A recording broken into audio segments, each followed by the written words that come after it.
Hello and welcome to Hack and Hustle, where we explore the ups, downs, and lessons learned in the world of cybersecurity, sales, and marketing, with a deep dive on a new topic each week. I'm Anthony Johnson. And I'm Brad Rager. And this week, we'll be talking about framing cybersecurity in business terms. Joining us today is Dmitriy Sokolovskiy, CISO at SEMrush. Dmitriy is one of the deepest thinkers I know on all issues at the intersection of cyber and business. He writes and speaks frequently on how cyber vendors can better connect with CISOs and how CISOs can better connect with boards in the business. Prior to leading security teams at SEMrush and Avid, Dmitriy spent 11 years at CyberArk. He was with them through their IPO and led the professional services and IR organizations. He advises many startups, including us here at Crux. Dmitriy, great to have you and welcome to Hack and Hustle. Thanks, Brad. Thanks, Anthony. Good to see you guys. Likewise. So, we wanted to talk to you today. I think you have a unique voice in the market, kind of helping security leaders do a better job of connecting with the business. And we wanted to kind of take this at two layers and talk first about that, but then also how we take those concepts and we bring it down to the security and vendor relationship. I think there's some analogies there. So maybe we kind of start at that CISO security department connection, more broadly within an organization and with the business, and then we'll kind of pivot to it. So, as you think about what you see in security leaders and CISOs and what common struggles are, what are some patterns that you see in terms of connecting with the business, some common challenges? Let's start there. One of the biggest things is that we are not spending enough time listening to the business. And even more specifically, we're not spending not nearly enough time trying to understand the business. Listening is maybe something that we actually starting to learn to do, and we are getting in on the conversations and what is happening over here, what's happening over there. But every time we listen, we tend to hear through the filter of us versus the filter of them. And this is a thing that is very difficult for any human being. CISOs are not, despite what we think about ourselves, we're just regular humans, and the mistakes or maybe just the common thing that humans do is they always think of things from their perspective, their context, right? And we are in that unique spot where we are that focal point that meets the other areas, the other groupings of context. And if we only hear based on ours, we're going to miss everything that they are telling us that's important to them. We'll only hear what happens to also be important to us. Like it's going to get filtered coming in if we're not accounting for their point of view and their context. And in order to do that, we really have to do that mental exercise of what's it like on that side? What is it really like? What is my action or inaction going to look like on their side? What's important to them?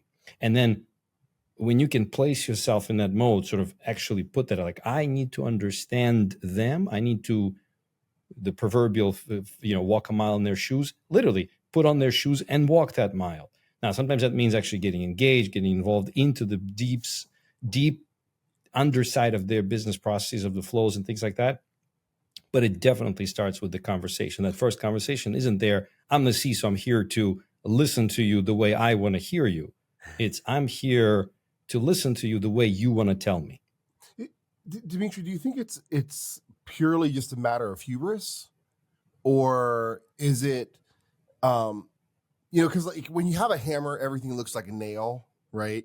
And there are security leaders who they think their job is my job is to lock down this company and keep it safe from everything. And, when you start to go into the notion of, hey, your job is to enable the company to drive revenue, achieve mission, X, Y, or Z. Your job is not to lock the company down.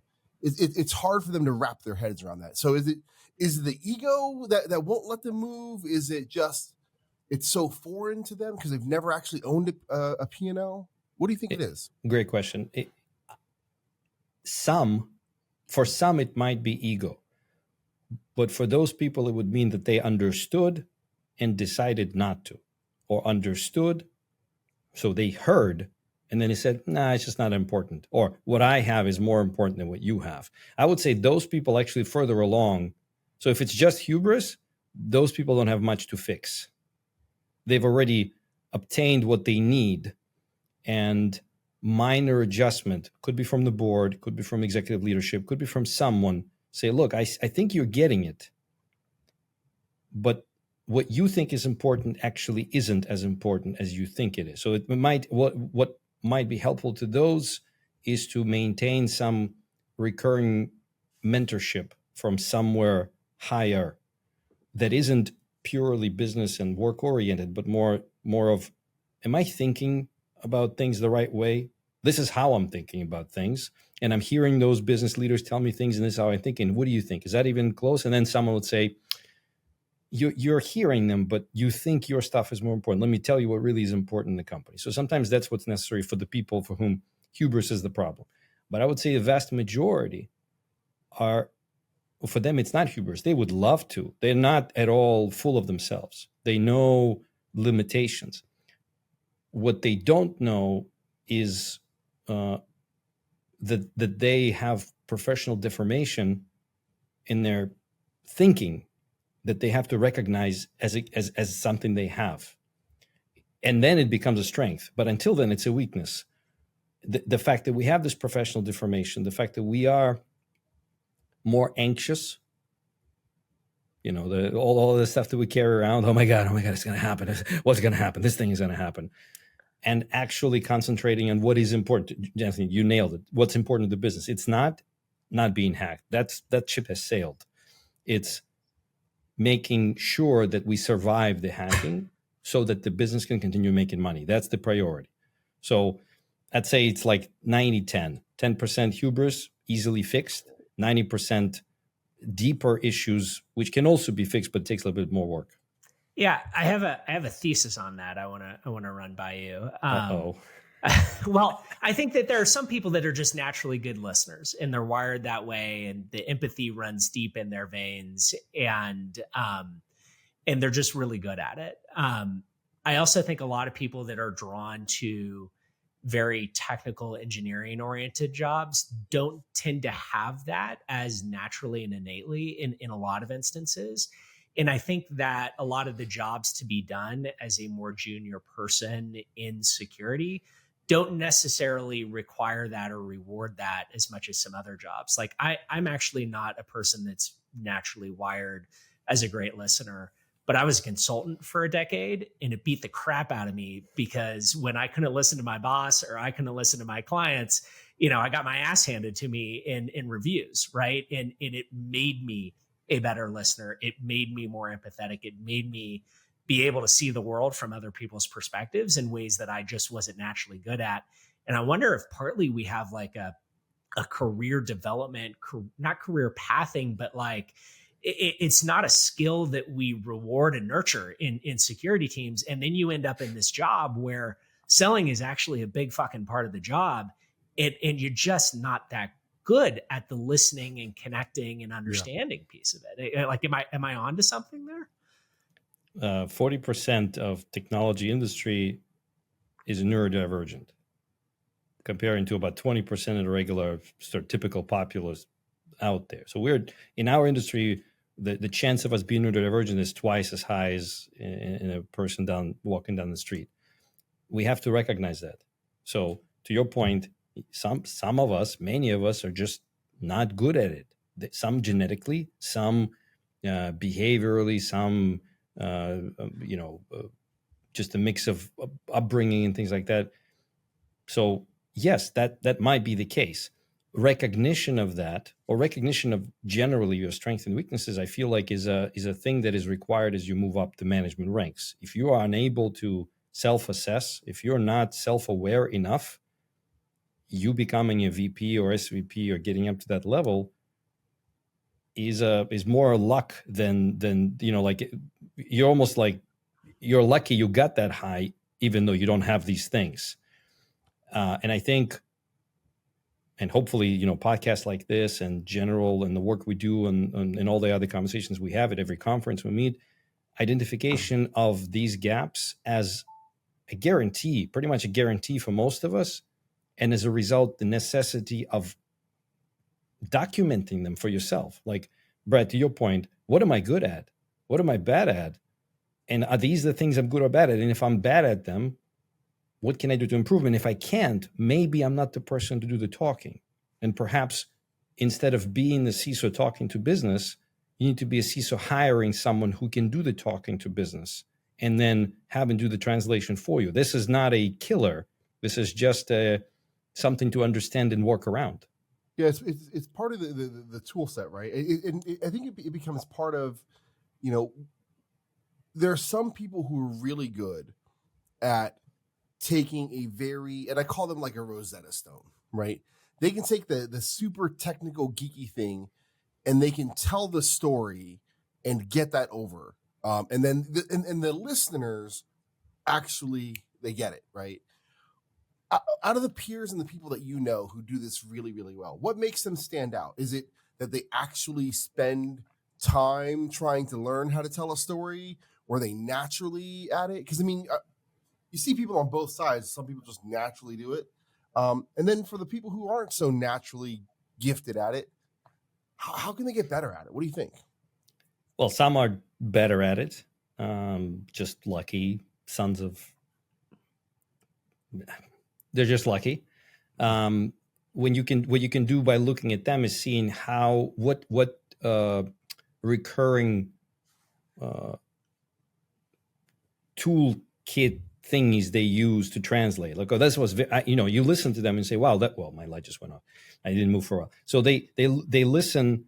I mean, you listen to them and say, wow, that was interesting. I understood what they said. I know that is a lot more complex. And it's interesting how they put it into words. Okay, so I'm going to try and note that and use 2 or 3 of these moving forward.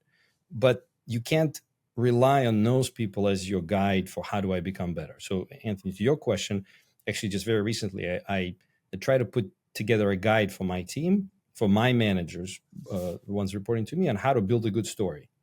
Because that's it for us. If we can't build a good story, everything else is secondary and not at all important. So how do you build a good story? The first important part is, when you build a good story, is to know who's going to read the story. If you are writing a story and you don't know who's going to read it and you're not accounting for it, you can't write a story, period. So how do you, okay, so now we say, okay, we're telling a story to these groups, to this group of people, or this person. Before we can tell the story, we have to put in some reconnaissance. Shocker. It's you know what? Social engineering 101. What is important to them? Yeah. So the way I describe it is, you have to understand their tactical whys, their operational whys, and their strategic whys. Why are they doing what they're doing? What's in it? Like, what's their reason to do what they do? Now, once you identify you sort of drill it down and you know their tactical why, the most lowest thing, make that your strategic why.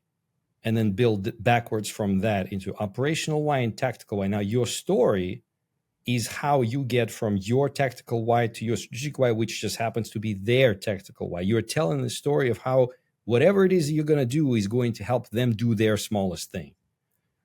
And that path from your tactical why, my tools, my people, my abilities, into your operational why, your processes, things you're doing, to your strategic why, services you offer, immediately connects to the thing they need daily, because that's their tactical why. But you also understand their operational and their strategic. So this path from their strategic why all the way down to your tactical why is the framework to building a good story. That's and great. Then ChatGPT, of course, the rest. Yeah, of course. ChatGPT, of course. Yeah, that really resonates with me. I mean, we see so much marketing communication that is speeds and feeds and bytes and bullets in it, and it can be devoid of why does this matter. And I think that most humans just connect so much better with an anecdote, with a story, with a beginning, a middle, and an end, and an outcome told in a human way.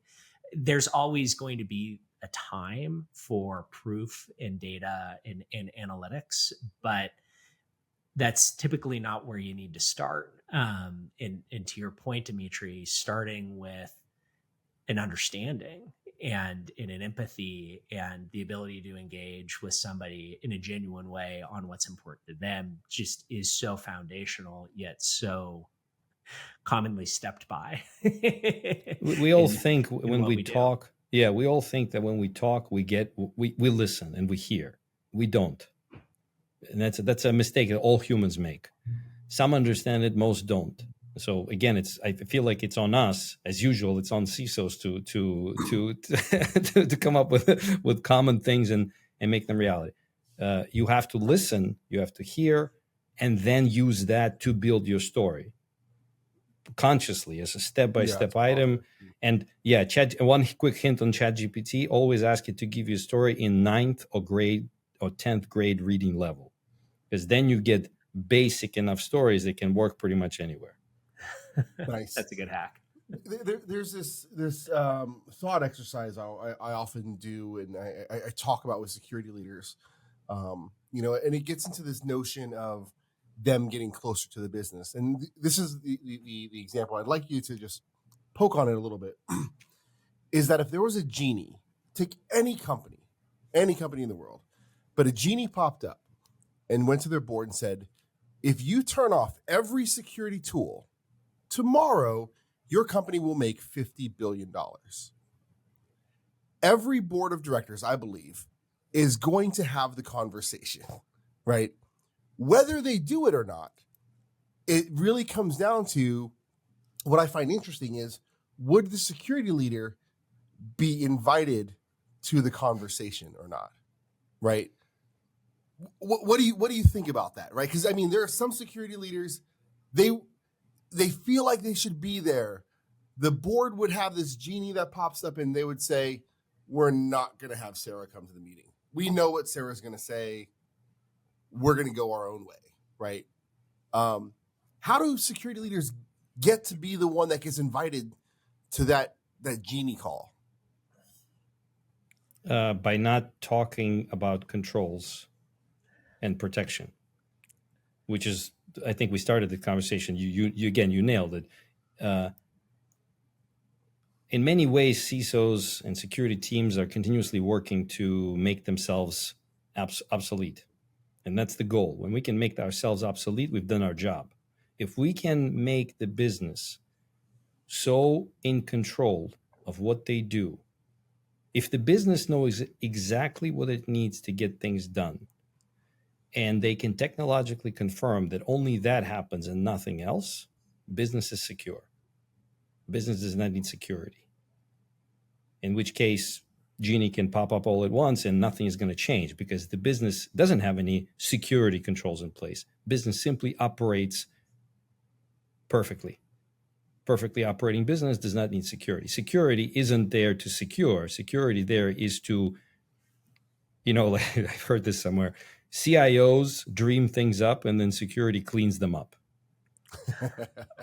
But in many ways, that's the reality, right? Someone has to dream it up and then it has to become organized well enough to function well. Now, we do it the old school beat down kind of way, security, lock everything down. Whereas if we listened, first talked, then listened, and then heard, we would come back and say to the business, you don't need us, as long as the business does these things, because the business should do them anyway. It's cheaper this way. So it should be, right? Like if we organize our work. And then we should be invited when the genie comes up, just to confirm that the business is in fact operating properly, and all these security controls can be dumped and the CISO can be renamed into CIO. Yeah. So let's take it to the business, or to the security and vendor relationship. And Dmitry, you've lived in both worlds. You've been on the vendor side. You're a practitioner. That piece around empathy and understanding, I think, is so relevant. What have you learned about the life of a practitioner, being a practitioner, that you wish you had understood better on the vendor side, or that you see as common gaps in understanding, as somebody who's lived, on both sides of that equation. That's a good question.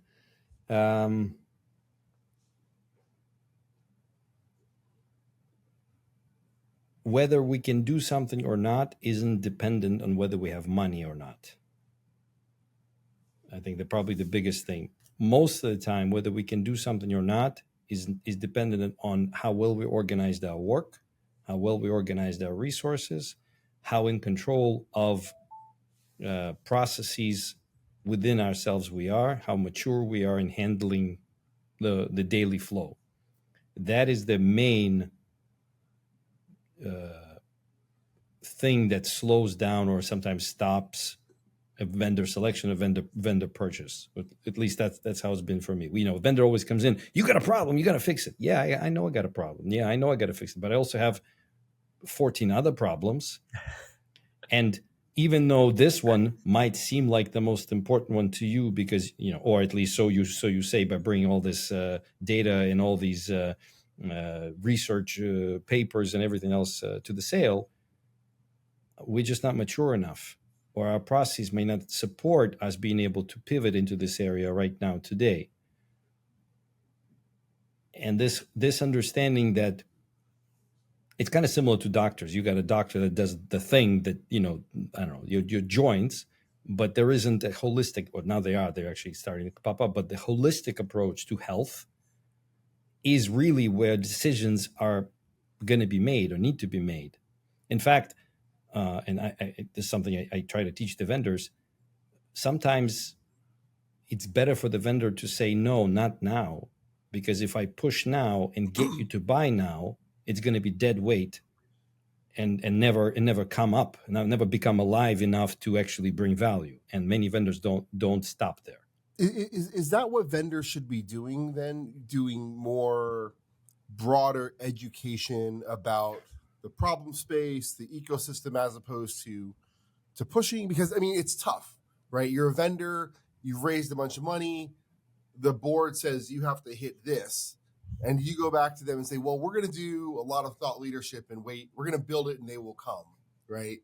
And just trust. So what's the tactical thing that vendors can do? Because that's tough to tell to a sales leader at a vendor. Well, I'd say, first of all, be aware. We're back to self-awareness. Be aware of what kind of vendor you are. Some vendors are, I call them like mosquito type. They're short-lived. They don't have that long of a spin-up cycle. It's a very specific tactical problem, and so on and so on and so on. At a minimum, know that you are it, and your scope of application is limited. And as a result, account for it when you approach. It's a very specific problem we're fixing, we're helping, and some do, many do, like, okay, where are you in this space? But I feel like even broader questions can signal that whoever this practitioner you're talking to, their team are just not there to benefit fully from this.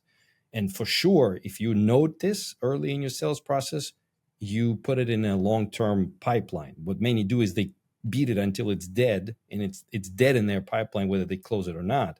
Whereas if they simply identified it early, they, on their own, would have said, whoa, now is not the time, dear practitioner. I see you, I get it, but look, I just don't think it's now. How about we come back in about 6 months to a year, and we'll have this conversation again, where the practitioner would say, wow, that's a mature vendor.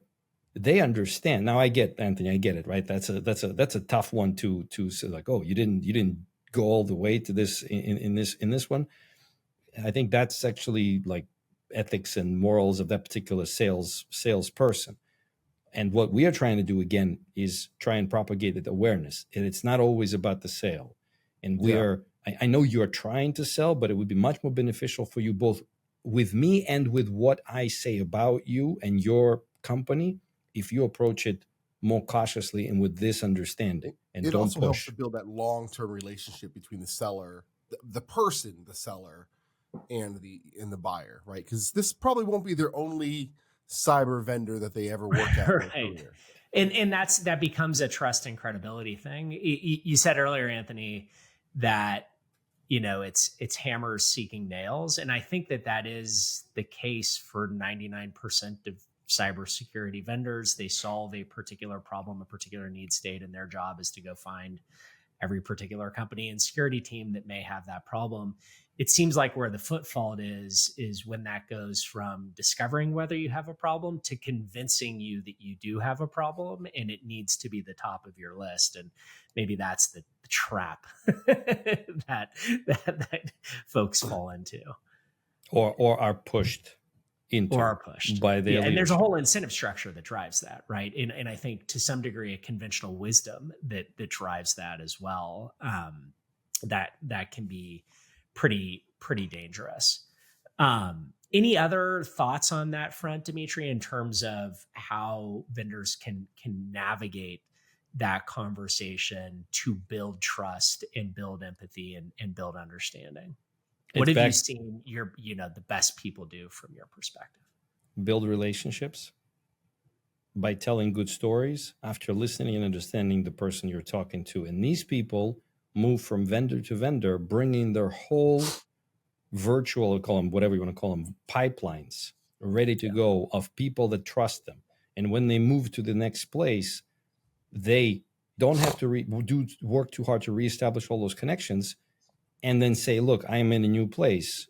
I remember we had these conversations and I know your situation.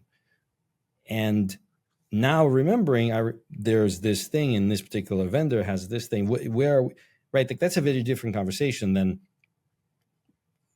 out of the blue or even not out of the blue. Oh, I have this new thing. Let's go get it because you absolutely need it. That's not going to work. At some point, I even came up with a term where it's like potential pipeline or potential vendor. Like it's the vendor representatives, the salespeople carry that, and ironically, it's the ones that have the highest closure rate but the shortest pipeline that they can. Like they always have a problem. Well, what's your pipeline? Well, I don't really have a really like a established pipeline of 3, 6, 9, 12 months, whatever it is. But my closure rate is close to 80%. How's that possible? Well, because they don't cultivate pipeline, they cultivate relationships. How do we measure relationships? I could probably come up with 1 or 2 KPIs right now off the top of my head based on how I see it, but for sure, this needs to be a concentrated effort on the vendor side. Long-term relationship storytelling. Like these are the things that when people start realizing that they are that important, we'll start getting necessary allocation of resources and allocation it's the difference between hunting and farming. Exactly. Yeah. Right. Hunters, eventually you kill everything around you and then that's it. And you got to go elsewhere. And the village is left behind. You go to the next village, but that village is now dying because you just killed everything that grew around you. That's not going to do it. And that's a message to the sales leadership, in many ways to the people providing money, VCs and so on. Yeah. It's for them to also recognize that the time of hunting and quick buck should be over. Should have been over a while back, and everyone should make an effort for hunting to be done and more farming happening. That makes sense. What about the sales process? So, moving from, hey, we have a need for this type of tool to actually making a purchase decision and implementing it in your environment. In your experience, what do the best sales reps understand or seek to understand about your, the steps that you need to go through as a leader to, the people, process, and technology, the budget, the approvals, the actual work of getting a tool purchased and deployed? Maybe talk about that for a minute and kind of what you've learned as a leader and a builder of a security program, and advice you might give salespeople in terms of how to make all of that easier and better from your perspective. Concentrate on value and help us anxious techies that can't tell stories or speak to other human beings put that together in a way that is understood by non-techies. So ironically, and this is Anthony, we've met, having conversations, over the people's first, right? Like the people over profit. It's about, it's about value and being able to show it in a way that is understood by people that are going to give me money. I don't have any money. I have a budget that's given to me, and most of the time it's a G&A budget, meaning I am the same place as copy paper, right? Security and copy paper are all in the same budget type. So we have to be able to show better value than paper. How do we show value? Well, we are reducing risk in the environment and stopping the breaches. That sounds like a good story. That's not value. That's an interesting story, or maybe a dream, but that's not value. What is valuable there? And this is where the people that are good at talking, good at telling stories, salespeople, could be very helpful to the techies in putting that together. Now, some companies are good at it. They have whole departments in the sales and pre-sales side oriented specifically at business case building. They have templates, they have calculators, they have business analysts that will sit with you for hours, ask you questions, about what you're doing, what the state of your processes are, the specifics of your environment, and based on that, give you a business case. They give you a presentation, they give you broken down summaries, they give you detailed technical information as well as high level executive summaries that are useful across the board. Now, I may still do a little bit tricking with that, but that's 90% of my work done justifying the thing. Sometimes you'll agree that there is no value or the value isn't sufficient to support the price being asked. Right there, you're already doing negotiating. You haven't even started negotiating. You're already doing it because you're matching the value to your reality. So concentrate on value. Hear me about my problems and abilities to speak and summarize, and then help me summarize the value into something I can present. So the vendors that have done that consistently, I've brought from place to place. And, both them and me benefited from it. Those that do not are the hunters. They don't care about the value. They just want a carcass, right? And the head on the wall.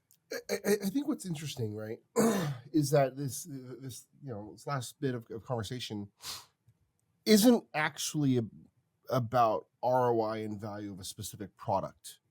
It's the ROI and value of the relationship. But vendors are often trying to bring in, well, let me show you the ROI of the product, and this is the thing. And like, how do we reconcile those two, right? Because you're right, the great sellers, they have a long-term relationship, and the security leaders, that's where they find the value. They find the value in the relationship, that I know that John is not going to sell me some crap that doesn't make sense for me. It might be the best thing since sliced bread, but if I'm not ready for that, he's not going to try to push it on me, right? But then you have the other side. You have sellers who are like, I got to show them and prove to them the value prop of this thing, right? So how do we reconcile that? Is it just a slow way to slowly build a relationship and they'll figure it out, or it seems tough? What do you think? It doesn't have to be slow, but it should be structured. Back to my example of how we build a story. You concentrate on, so if I'm a seller, I'm concentrating on the buyers, the practitioners, strategic wise, operational wise, and only then tactical wise. And if my product helps in a tactical why, but I recognize that operationally, strategically, we're not a match right now, that's when that happens. Now, this shouldn't take long, a meeting or two at most, but it does require specific concentration on this flow. What is long-term? What is mid-term? What is short-term? Where are you from maturity perspective? How are you thinking about maturity? Many practitioners don't understand the importance of maturity. Many IT people don't know what maturity is, or when you bring it up, it's like, what is this maturity? We can't measure this thing. You seem mature. that should be enough. You're a public company. You need to be. What do you mean you're not mature? What does that mean? What is that? You measure maturity? Is that something you can be measured? These are the things that we don't teach the vendors. The vendors aren't teaching themselves these things, and as a result, they don't know.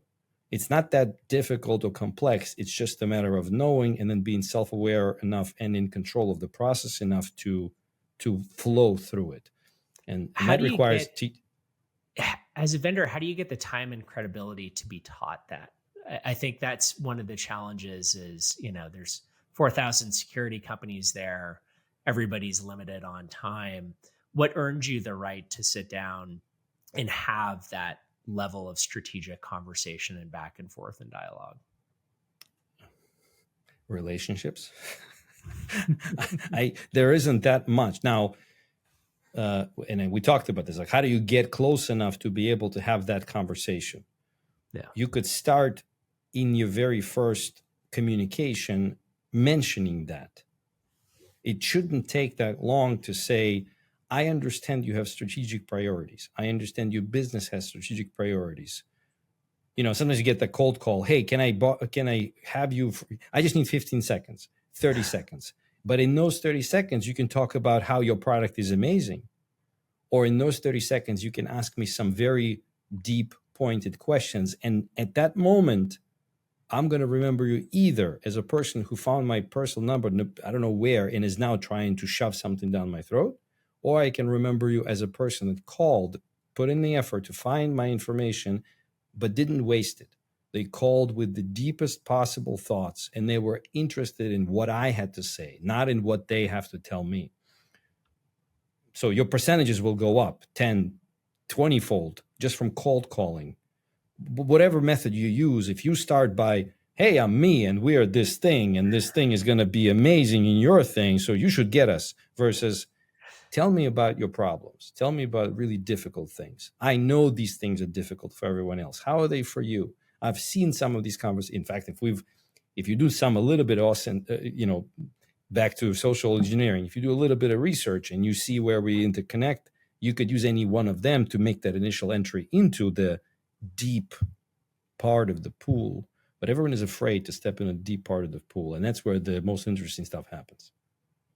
I think that's a good place to wrap up. So every week, Dmitry, we do a roundup and kind of circle around for the top takes from the conversation. So Anthony, why don't you start? What's your hot take from the dialogue today that you'd like folks to walk away with?